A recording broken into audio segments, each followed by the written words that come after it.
আল্লাহ রসুল যেদিন জন্ম নেন ওই দিন আম্মা জান আমেনা কোলে নিয়ে কাঁদতেছিলেন। সবাই জিজ্ঞাসা করতেছে কাঁদো কেন?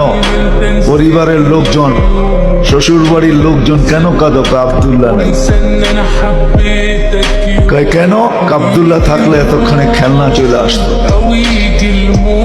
আল্লাহ যেন কানে কানে বলতেছিলেন আমেনা কাঁদিস না, আব্দুল্লাহ খেলনা আনলে আর কোথেকে আনবে? মক্কার বাজার থেকে পাথরের আনবে, কাঠের আনবে, প্লাস্টিকের আনবে, মাটির আনবে, সূর্য ডুবতে দে চাঁদকে খেলনা বানায় পাঠায়। আর ঘটছেও তাই। আবু তালেব বলে বিকালে যখন শোয়া দিছি, সূর্য ডুবার পরে যখন শোয়া দিছি, চোখের উপরে তো বাদাল কামরু আইয়াদনু, চাঁদ দ্রুত গতিতে নিচে নামতেছিল। আর আমি তাকায় তাকায় দেখতেছিলাম, যখন একবারে নিকটে চলে আসছে তো চিৎকার দিয়া ফেলছি, ভাবতেছিলাম তোমার উপরে পড়া না যায়, কিন্তু তোমার মাথার কাছে এসে থাইমা গেছে।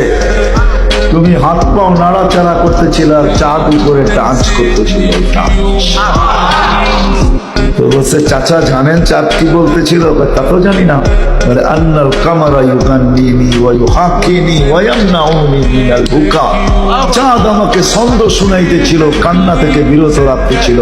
আমি যেন না কাঁদি, কাঁদলে আম্মার কষ্ট হবে। আল্লাহ চাঁদকে আমার সাথে খেলার জন্য খেলনা বানায় পাঠায়।